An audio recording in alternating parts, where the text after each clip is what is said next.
자, 페이지는 240페이지 넘어가 보실래요? 임시사업장.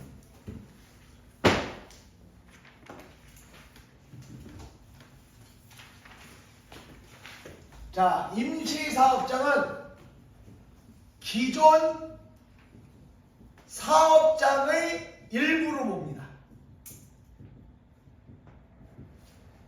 기존 사업장의 일부가 나가서 임시적으로 장사를 하는 거예요.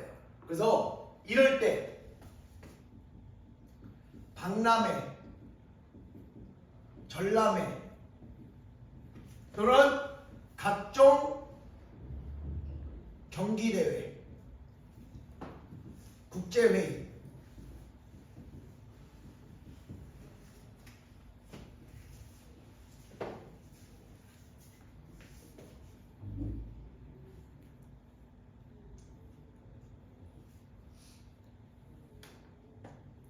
내가 이렇게 살아가면서 또 느끼는 게 뭐냐면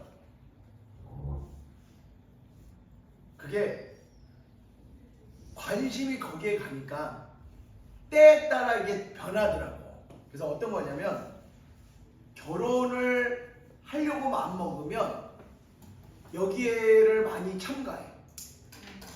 결혼박람회, 결혼박람회를 많이 따. 그러다 이제 결혼을 하면 애가 태어나면 베이비 페어가 있다는 베이비 페어. 맞죠? 그리고 이제 애들이 크니까 이제 베이비 페어 안 가잖아. 그 어디 가냐면 이제는 캠핑 박람회. 캠핑에 이제 관심을 들었는데 박람회 가. 그러면 여기 이제 캠핑 하시는 분들도 있고 뭐 여러 가지 있으니까 캠핑 박람회에 가면은 물건들 팔죠. 거기 가면 시중가보다 싸게 팔아. 예약하면 예약 가격이 말도 안 되게 싸. 그러면 거기서 판매하는 사람들은 기존 사업장이 있는데 그 기존 사업장에서 물건을 가지고 나와서 판매를 하는 거예요. 그 기간 동안만. 그리고 그 박람회가 끝나면 다시 물건 가지고 어디로 가? 자기 사업장으로 가요. 그래서 기존 사업장의 일부로 보기 때문에 사업자 등록을 하실 필요가 없어요. 이해가시겠어요? 그래서 임시사업장은 기존 사업장의 일부로 보는데 다만 이 임시사업장을 10일 이상 개설을 한다면 이때는 임시사업장 개설 신고를 하셔야 돼요. 10일 이내면 개설 신고할 필요 없어. 임시사업장 개설 신고를 안 하셔도 돼요. 됐어요? 근데 그 임시사업장이 열리는 관할세무서에 가가지고 우리는 이 박람회 전람회가 15일 동안 합니다. 그 기간 동안 물건을 팔겠습니다 라고 할 때는 그 임시사업장이 열리는 관할세무서에 가가지고 임시사업장 개설 신고를 하셔야 돼요. 언제까지 가냐? 열리기 10일 전까지.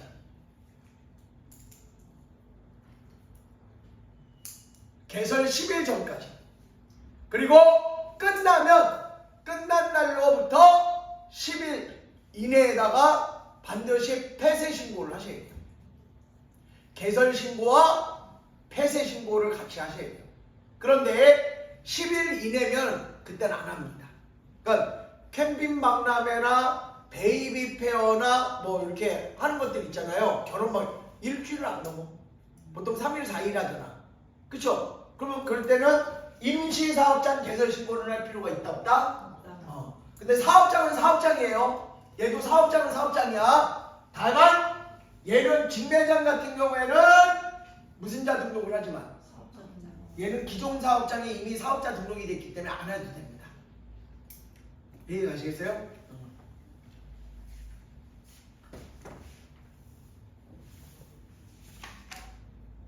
자, 그 다음에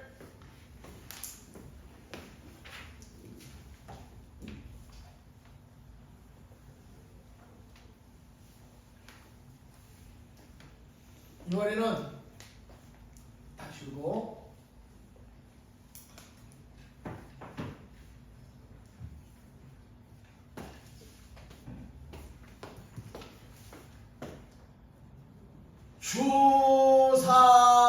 주사업장 총괄 납부제도라는 게 있어요. 무슨 사업장 총괄 납부요? 저기 주사업장이란 건 주된 사업장을 얘기해요. 주된 사업장. 자, 제가 화성에다가 화장품 가게를 차렸어요. 화장품 가게를 개설을 했어요. 그러면 어디 가서? 화성 관할 세무서에 가서 사업장이 있는 관할 세무서에 가서 무슨 자 등록을 해야 돼요? 사업자 등록을 해야 돼요. 사업자 등록을 하고 그 다음에 세금 계산서 또는 영수증의 발급 및 수취도 하셔야 돼요. 화성에서 하는 거예요. 화성에서. 화장품이 물건을 팔면 내 이름으로 세금 계산서나 영수증을 발행해야 돼. 물건을 사왔다. 그럼 내 이름으로 화장품으로 물건을 사와야 돼. 세금 계산서나 받고 또는 영수증을 받아야 돼요. 과세 표준 및 세액의 계산도 하셔야 돼요.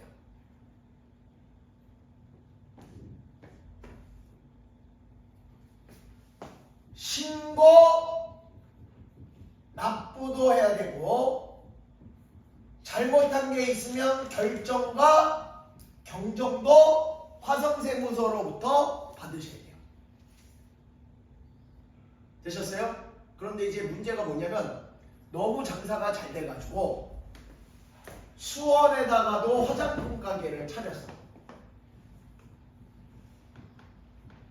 그러면 사업자는 하나야. 사업자는 나 하나가 사업장을 몇 개 가지고 있는 거예요. 그러면 얘는 어디 가서 사업자 등록을 해야 돼요? 수원 관할 세무서에 가서 사업자 등록을 해야 돼요. 세금 계산서 또는 영수증의 발급 수치도 수원은 수원이, 화성은 화성이. 얘가 물건을 공급받았는데 화성으로 쓰시면 안 됩니다. 아시겠어요? 내가 공장에서 물건을 사왔잖아. 공급받는 자가 누구야?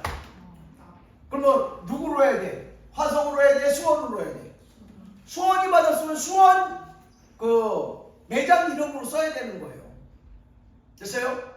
그리고 과세표준 및 세액 계산도 수원은 수원이, 화성은 화성이 따로 해야 돼. 신고 납부도 각자 하는 거야. 결정 경정도 각자 받는 거야. 그 다음에 너무 장사가 잘 돼서 용인에다가도 또 화장품을 가게를 차렸어요. 그러면 이것도 사업자는 하나인데 사업자는 이제 몇 개가 된 거야? 3개. 그러면 용인 관할 세무서에 가서 또 무슨 자 등록을 하고? 세금 계산서 발행 또는 영수증의 발급 및 수치도 용인이 공급받았으면 용인, 물건을 용인이 팔았으면 용인으로 하셔야 돼요. 됐어요? 과세표준 및 세액의 계산도 용인은 용인이, 수원은 수원이, 화성은 화성이 따로따로 해야 돼요. 신고 납부도 마찬가지예요.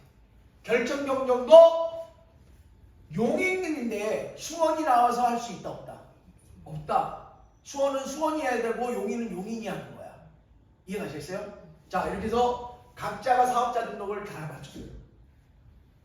됐어요? 그런데 이제 문제가 생긴 게 뭐냐면 화성이 이번에 세금을 부가가치세를 납부할 돈이 500원이래. 수원도 납부할 돈이 400원이래. 근데 용인은 장사를 시작한 지 얼마 안 돼가지고 물건만 잔뜩 사와서 얘는 환급을 받아야 된대. 800원을. 됐어요? 그러면 각자 어떻게 해야 돼? 그렇죠. 얘는 얼마 갖다 내야 되고 얘는 얼마 갖다 내야 되고 얘는 얼마 갖다 내야 돼? 아, 환급 받아야 돼. 그러면 어떤 문제가 생기냐면 사업장은 각자지만 여기에 대표는 누구야?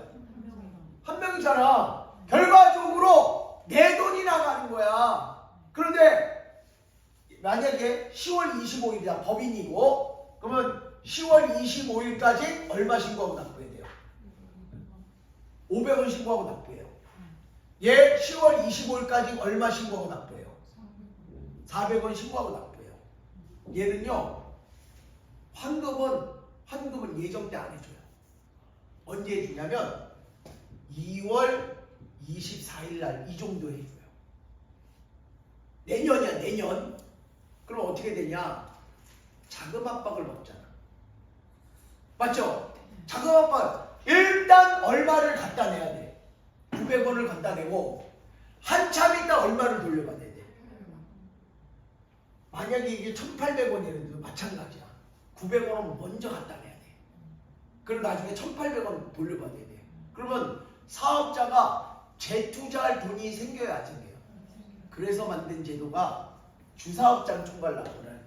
그래서 이 중에 주된 사업장을 골라서 그곳에서 얘네들의 부가가치세를 몽땅 다 뭐하라? 뭐하래? 납부해주래. 그러니까 이런 거예요. 사업자 등록도 각자, 이것도 각자 계산하고 신고도 각자 하고 결정 경조도 각자 하는 거야. 다 각자 하는 거야.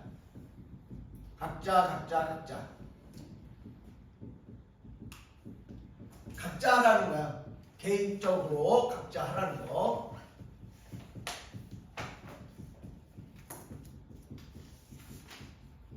각자 대 신고만은 한 군데서 몰아서 하는 거예요. 아니 납부는 그럼 잘 봐요. 어디서 처음 장사를 시작했어? 그럼 저기가 주된 사업장으로 봐요. 좀 이따 다시 얘기해 주겠지만 그러면 얘가 다 각자 신고하고 납부할 때는 아까는 800원이었으니까 얼마만 납부하면 돼? 그렇지, 100원만 납부하면 돼. 이해가시겠어요? 1,800원이었으면 얘가 900원을 환급받으면 돼. 1,800원이었으면 900원 납부하고 1,800원 환급받는 게 아니라 총 치고 얼마만 환급받으면 돼. 그러면 사업자가 세부담이 확 줄어들겠죠. 그래서 만든 제도가 뭐다? 주사업장 총괄납부 제도예요. 그냥 말 그대로 주된 사업장에서 총괄해서 신고를 각자 해야 됩니다. 뭐만 따로 하래? 납부만 따로 하래. 다 각자 하는 거야, 자기가 알아서. 그런데 납부만 주된 사업장에서 하자.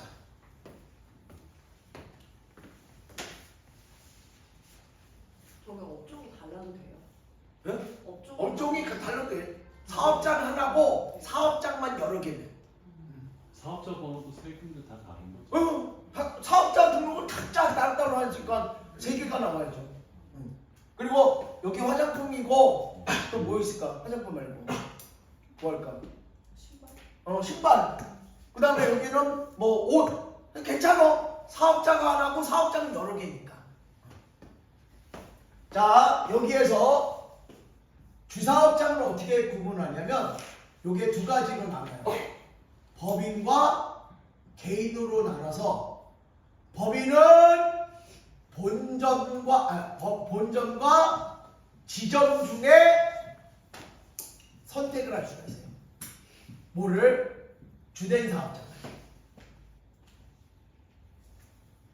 개인은 주사무소만 됩니다. 주사무소. 소만 주된 사업장이에요.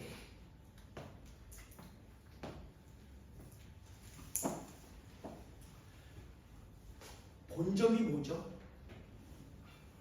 본점. 장사를 처음 시작한 장소를 본점이라고 해요. 그 다음에 지점. 그치? 다른 지역에다가 똑같은 이름으로 설립한 것이 지점이에요. 그래서 주사업장 총괄납부는 법인은 본점과 지점 중에 뭐 할 수 있대? 그러니까 여기가 맨 처음에 사업을 시작한 곳이니까 여기가 뭐예요? 여기가 본점이야. 그 다음에 여기는 뭐가 되는 거야? 지점이 되는 거야, 지점. 이럴 때는 선택할 수가 있어. 난 용인에서 할래? 그럼 여기가 주된 사업장이 되는 거야.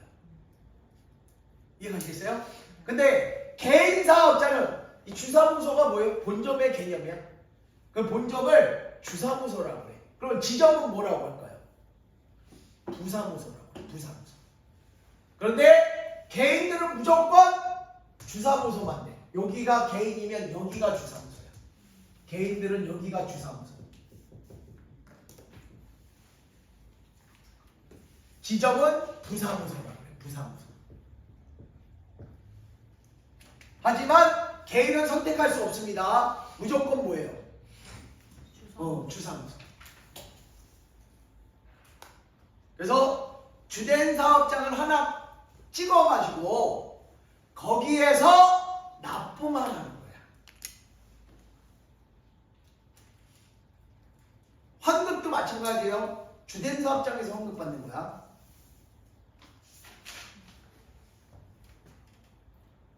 됐어요? 그 다음에 요것보다 발전된 게 있어. 그게 뭐냐면 사업자 단위 과세 제도예요.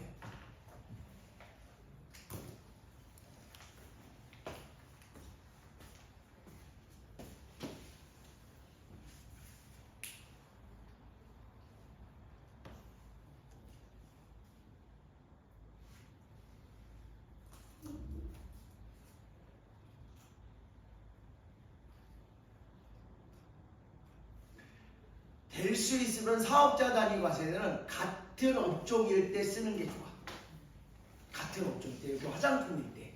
자, 사업자 단위 과세는 사업자가 여러 사업장을 거닐고 있을 때 하는 건데, 아까 업종이 다르실 때는 주사업장 총괄납부가 좋은 거고요. 업종이 똑같았을 때는 사업자 단위 과세 제도가 편합니다. 왜냐면 자 이게 봐봐요. 내가 맨 처음에 사업자를 어디서 시작했어요? 화성에서 시작했죠. 그러면 화성에 가가지고 무슨 자 등록을 해? 사업자 등록을 해요. 됐어요?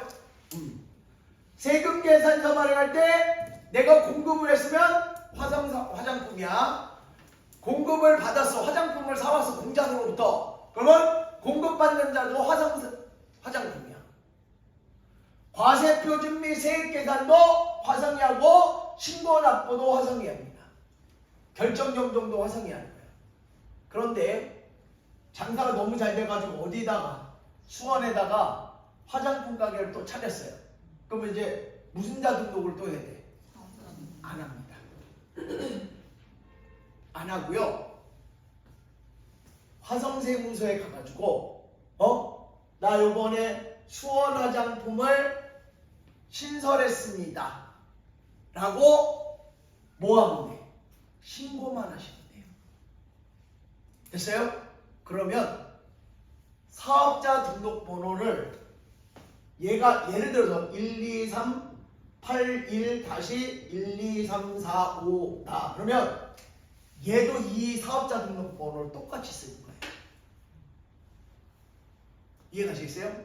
사업자 등록을 안 해요. 그냥 신고만 하는데 여기가 주된 사업장이죠. 그럼 얘는 뭐라고 하냐면 요 주된 사업장 다음으로기 때문에 종된 사업장이라고 그래요. 무슨 사업장? 그래서 주사업장 관할세무서에 가서 요번에 종된 사업장을 개설했습니다 라고 신고만 하시면 돼요. 사업자 단위 과세 제도는. 이해가시겠어요?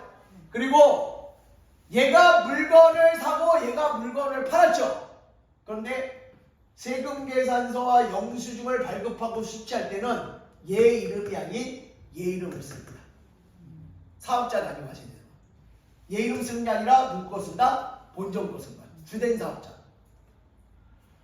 과세표준 및 세액 계산도 얘네 거를 화성이 해줘요. 신고한 납부도 화성이 해줘. 결정 경정도 수원이면 수원세무서가 세무조사를 나가는 게 아니라 화성에서 나갑니다. 이해가시겠어요?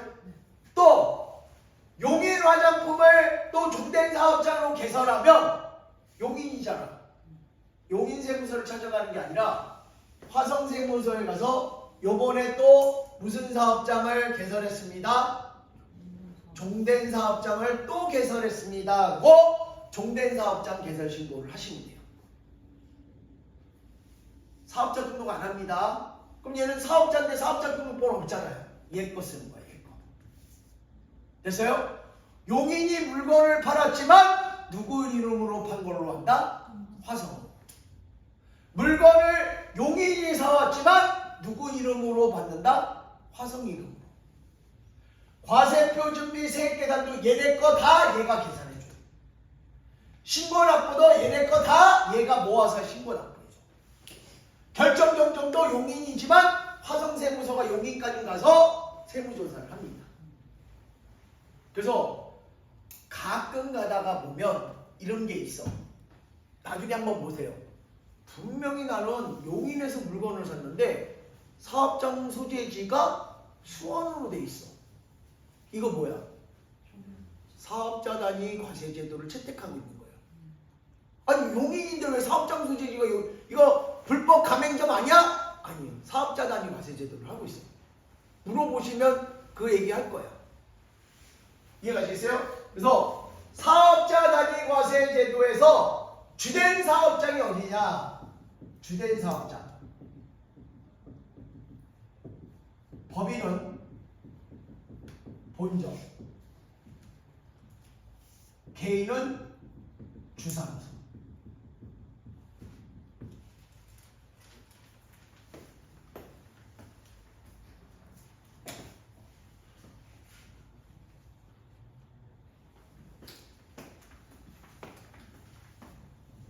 요게 참 많이 헷갈리게 나와요.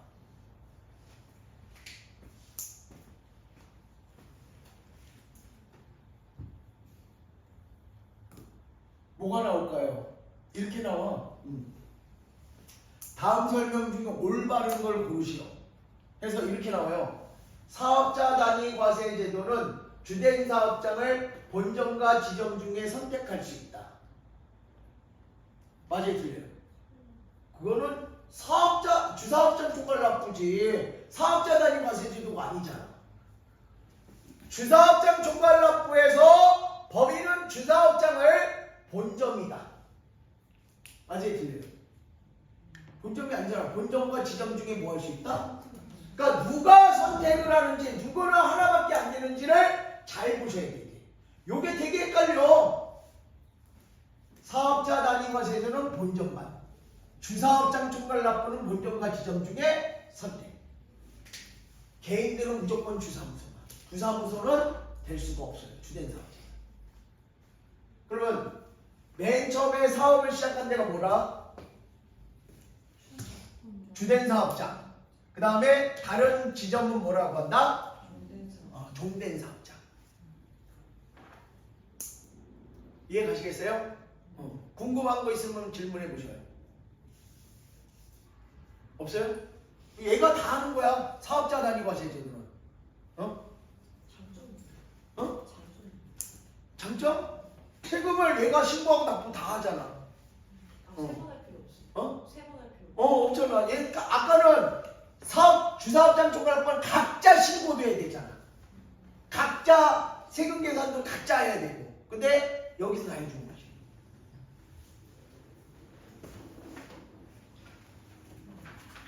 잠깐만 뒤로 넘어가셔가지고 237페이지가 오세요.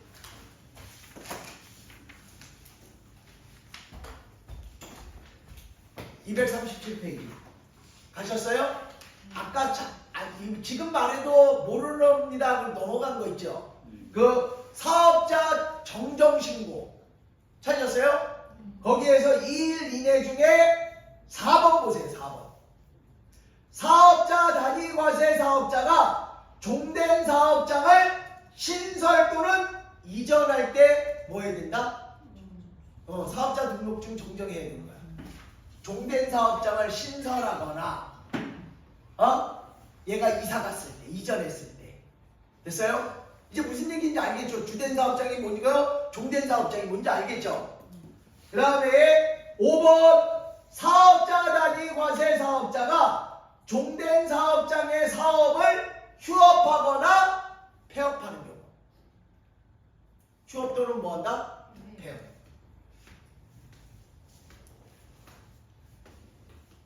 이런 거 있을라? 있을 수 없겠지만 예를 들어서 거의 하나밖에 안 가지고 되니까 계절별 휴업하는 게 있죠. 계절별 휴업. 뭐가 있어요? 냉면. 냉면은 아니지. 다른 거 팔면 되잖아. 수영장. 야외 수영장. 겨울에 해? 아니 실내 수영장은 하지만 실외 수영장 말이야.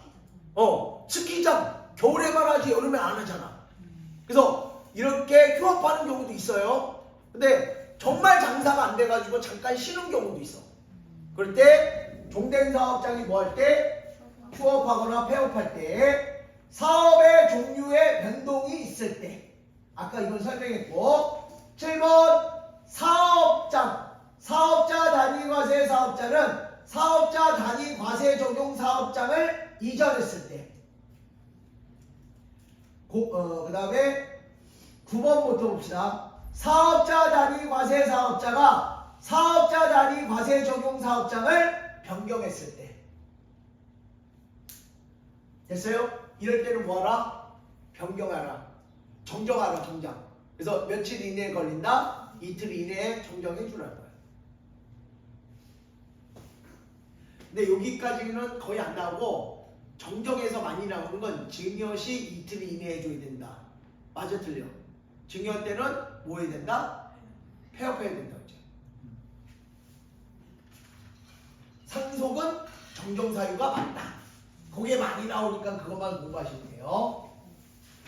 자, 그 다음에 요걸 하나 설명을 해드리면, 자, 조금 복잡한 게 있는데 여러 가지가 있어요. 여러 가지가. 그러니까 잘 그림을 한번 그려보셔요. 어떤 거냐면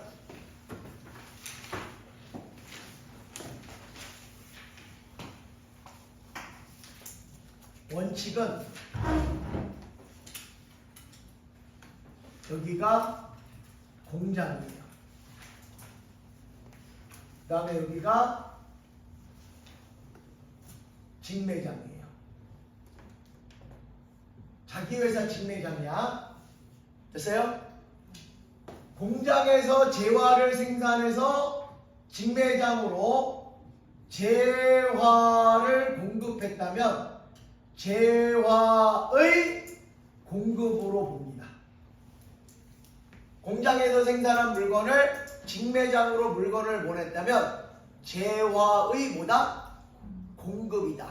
그래서 뭘 발행해야 되냐?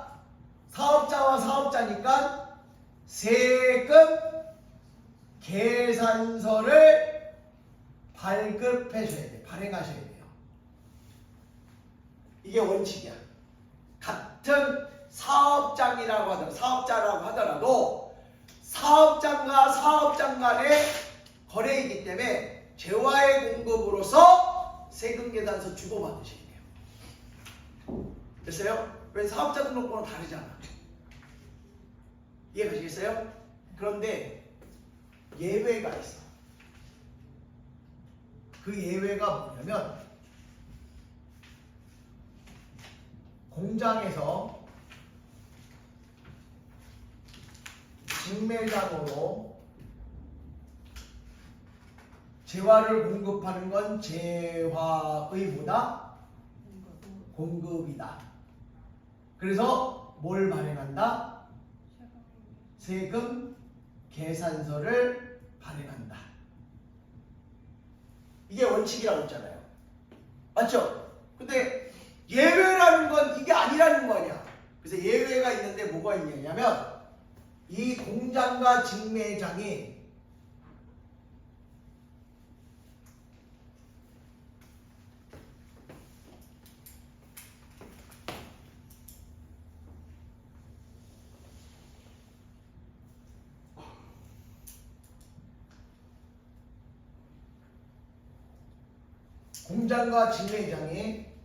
묶여 있어요.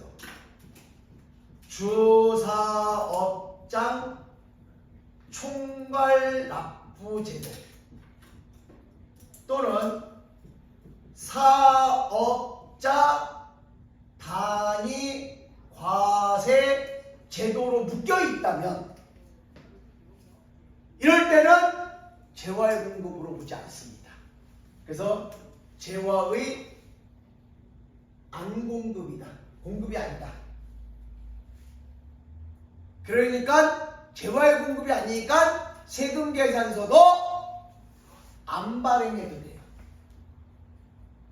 안 발행해도 돼. 여기는 주사업장 총괄납부나 사업자 단위 과세 제도가 묶여 있지 않다면 이럴 때는 재화의 공급으로서 세금 계산서를 발행해야 되지만 공장과 직매장이 사업자 단위 과세 제도 또는 주사업장 총괄 납부 제도로 묶여 있다면 이때는 재화의 공급으로 보지 않기 때문에 세금 계산서도 발행할 필요가 없습니다. 자기가 지한테 판 거니까.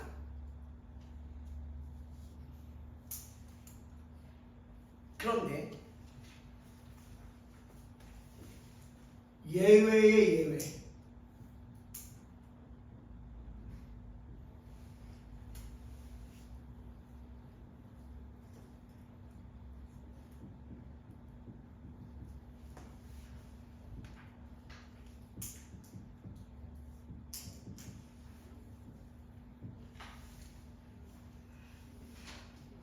이게 1번이고 이게 2번이고 3번이야. 1번, 2번, 3번.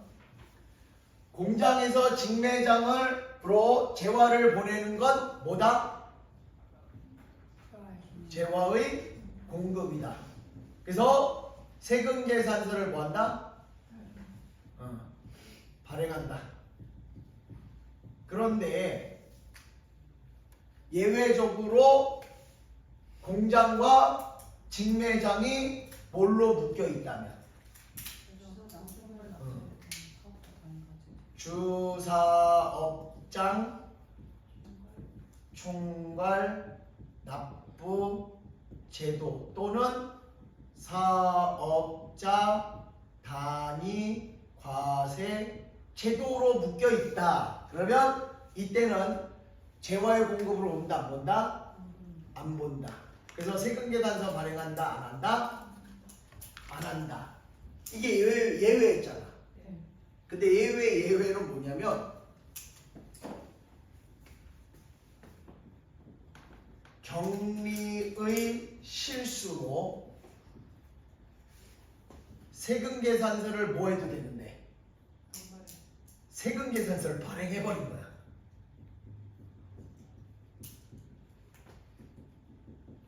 발행했다면 이건 찢어버릴 수도 없어요. 이미 발행했기 때문에. 그래서 세금 계산서를 발행했다면 재화의 공급으로 보라 라는 예외의 가사. 그러니까 이런 경리에 갖다 놓으면 머리 터지는 거야. 왜요? 자, 이거 잘 봐. 원래는 재화의 공급을 안 봐도 된다며. 그래서 세금 계산서 발행 안 해도 된다며. 그런데 경리의 실수로 뭘 발행해버린 거야? 재화의 공급으로 보라고 그랬죠. 이게 왜 회사에 피해를 줄까요? 세금을 더 내야 되니까. 어차피 환급 받으면 되잖아, 직매장에서. 계산이 어떻게? 일단 납부하고 환급은 나중에 받으니까. 내가 예를 들어서 얘가 직매장에 3개월 동안 500억을 보냈어. 그럼 매출세액이 얼마야? 50억이에요. 맞죠? 근데 세금 계산을 안 끊어도 되는데 얘가 3개월 내내 모르고 그냥 끊어버린 거야. 계속. 그러면 얘는 매입액이 얼마가 되는 거야? 매입액이 500억이잖아요. 그럼 매입세액이 얼마가 돼? 50억이야. 그럼 잘 봐요. 공장의 매출세액은 얼마야? 매입세액은 지금 있어요, 없어요? 눈에 있겠지. 근데 안 보이니까 영원이라고 하면 얼마를 갖다 내야 돼? 50억. 그러면 직매장은 매출세액이 있어요, 없어요? 없어요. 있겠지만 안 보이잖아. 없다고, 영원. 그럼 매입세액은 얼마예요? 그럼 얼마 돌려받으면 돼?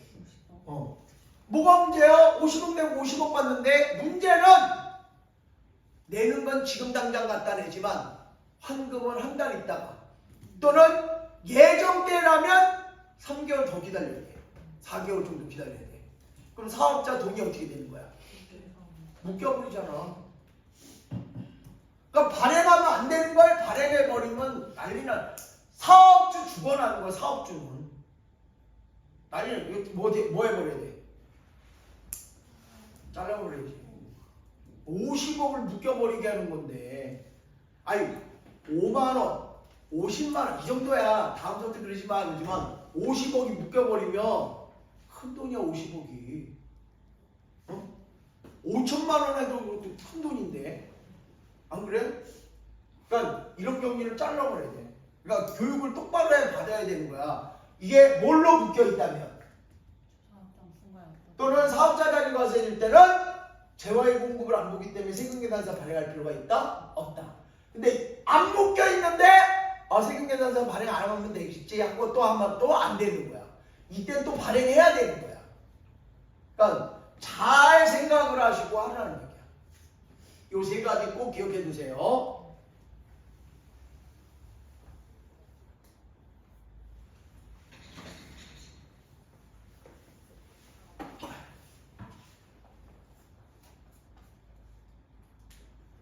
되셨나요?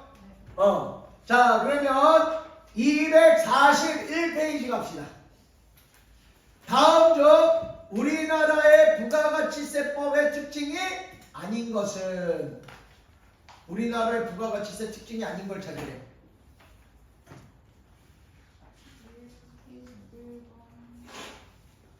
개별 소비세가 아니라 일반 소비세라고 했어.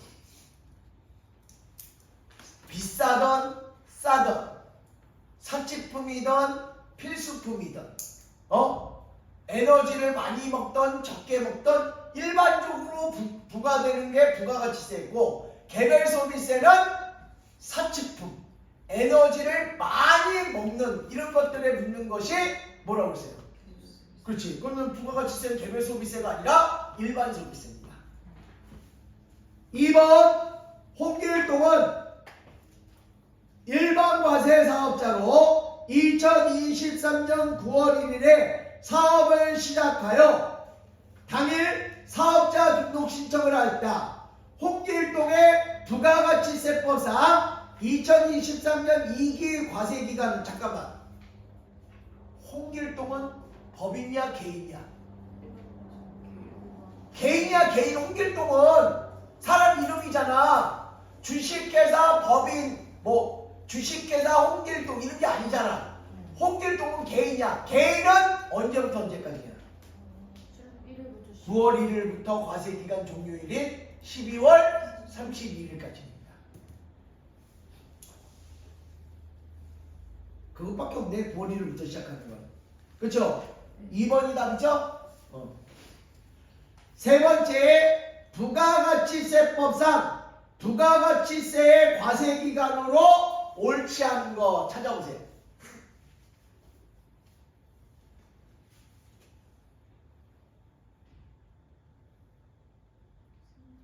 3번이 왜 틀렸어요?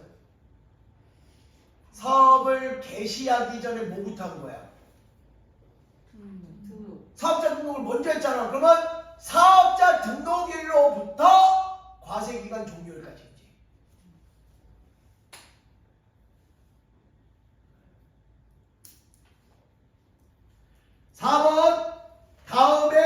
여기에서 부가가치세법상 납세 의무에 관한 설명으로 옳은 것은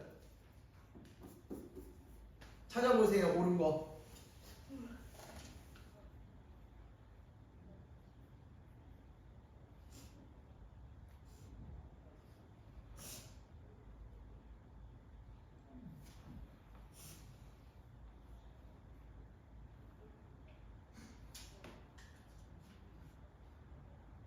(1번은) 왜 틀렸을까요? 답은 3번인데 1번이 틀렸어. 왜 틀렸어? 부가가치세에서 납세 의무자는 아까 누구라고 했어? 사업자, 최종 소비자는 그 당세자고, 그쵸? 사업자이다 이렇게 사업자이다. 2번은 또 뭐가 틀렸어? 국에는 그 나라에서 과세권이 미치지 않기 때문에 과세할 수 없습니다. 우리나라에서만 과세권을 부과할 수 있는 거야. 아시겠어요? 이건 틀린 거야. 국에 소지하는 부동산 임대에 대해서는 과세권이 미치지 못하므로 납세 의무를 지지 않는다. 이렇게 돼. 4번은 왜 틀렸어? 국가랑 지방자치도 내니까 국가나 지방자치단체가 납세 의무자가 될 수 있나? 납세 의무자에 포함되지 않는다. 이게 맞는 거 아닌가? 국세? 아니, 납세 의무자, 납세자가 국가나 지방자치단체도 납세자가 된대. 될 수 있어 없어? 됩니다. 왜냐하면 국가나 지방자치단체는 영리를 목적으로 하는데요, 비영리를 목적으로 하는데요. 근데 비영리든 영리든 다 뭐가 될 수 있다고 했어? 그리고 사업자니까 사업자가 될 수 있다고 했잖아. 사업자가 납세 의무자잖아. 그러니까 국가나 지방자치단체는 납세 의무자에 포함되지 않는다가 틀린 거. 포함된다. 아까 얘기했잖아. 비영리도 무슨 자가 될 수 있다? 국가나 지방자치단체는 영리를 목적으로 하지 않는 거예요. 이해가시겠어요? 말이 좀 어렵지? 어려울 거예요, 좀. 다음 중 사업자 등록 후에 정정사유가 아닌 것은?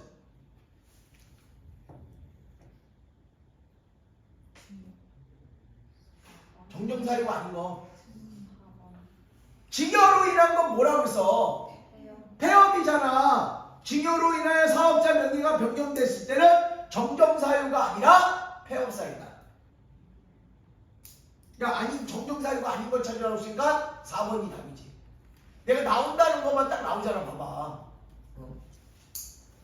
6번 부가가치세법상 납세지로 볼 수 없는 것은 제조업의 경우 최종 제품을 완성하는 장소. 맞아요, 틀려요? 맞아요. 부동산 임대업의 부동산 소재지가 아닌 본점 또는 주사무소 소재지다. 그럼 뭐야? 올바르게 바꾸면. 아니. 부동산 임대업에. 무슨 등기부? 그렇지. 부동산 임대업은 부동산 등기부상 소재지입니다. 부동산 등기부상 소재지. 직매장은 직매장. 광업은 광업사무소 소재지. 됐어요?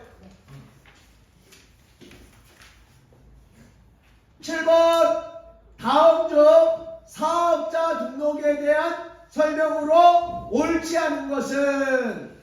뭘로 옳지 않은 거? 자, 찾아보세요.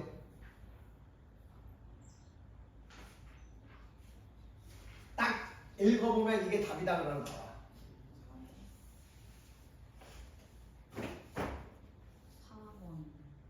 왜?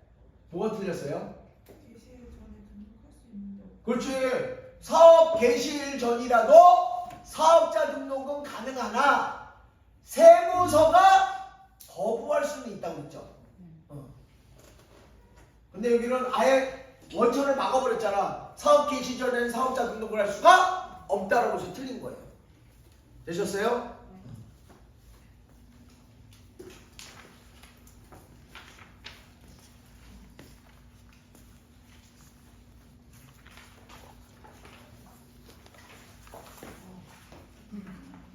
자,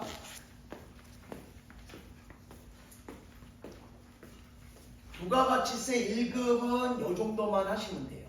그리고 이 문제를 다 푼 다음에 실기를 나가면서 설명을 해드릴 거예요. 요 문제를 먼저 다 풀어야 돼. 이게 일반 분계입니다. 일반 분계. 우리가 해왔던 것들인데 다 배웠지만 진짜 문제를 풀 때가 되면 또 다 잊어버려서 제가 새로 다 정리를 해드릴 거예요. 그래서 아마 이때 가장 많은 것을 다시 배우게 될 거예요. 됐어요? 자, 그러면 그 문제를 지금부터 풀어드릴게요. 오늘은 그거 풀고 화요일 날 오셔도 그거 풀 거예요. 계속.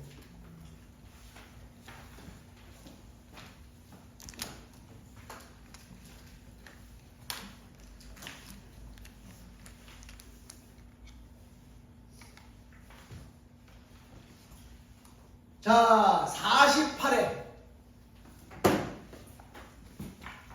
1번 갑니다. 공장 건물에 대한 재산세의 250만 원을 현금으로 납부하였다. 잠깐만.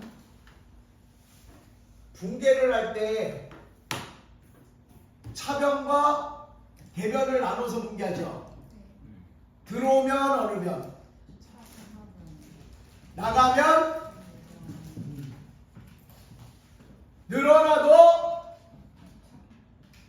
줄어들어도 대변이고 잘 모르겠으면 뭘 외쳐라? 근데 이건 어디까지나 뭐다 편법이다. 정확하게 하려면 거래의 8요소를 외우고 있으면 절대로 분계를 틀릴 이유가 없어요. 됐어요? 차변 요소가 뭐였죠? 차변 요소? 자산의 증가, 부채의 차변만 외운데 자본의 감소, 비용의 차변의 반대가 뭐야? 그러면 자산의 증가의 반대는 자산의 감소, 부채의 감소의 반대는 부채의 증가, 자본의 감소 반대는 자본의 증가. 수익과 비용은 무슨 주의다? 그래서 대변의 수익의 발생. 이것까지 다 알고 있으면 절대로 분계를 틀릴 이유가 없어. 그런데 분계를 반대로 하는 사람들은 아직 개념이 안 잡혀 있는 거야. 아니 유가증권, 단기매매증권을 팔았어. 그러면 단기매매증권이 들어와야 돼, 나가야 돼? 근데 차별에다 적어. 그러니까 기본적인 분계가 안 되면 하다 보면 헷갈릴 수도 있지만 헷갈리는 게 아니라 그건 기본적으로 안 되는 거야. 이런 거 안 외워서 들어오면 나가면 늘어나면 줄어들면 이런 걸 그냥 그러고 그냥 넘어가서 분계를 틀리는 거예요. 봐봐요. 여기도 나올 거야. 그런 분이 분계를 거꾸로 해가지고. 자, 쉬는 시간 쳤으니까 쉬는 시간 10분 갖고 문제를 또 풀어드릴게요.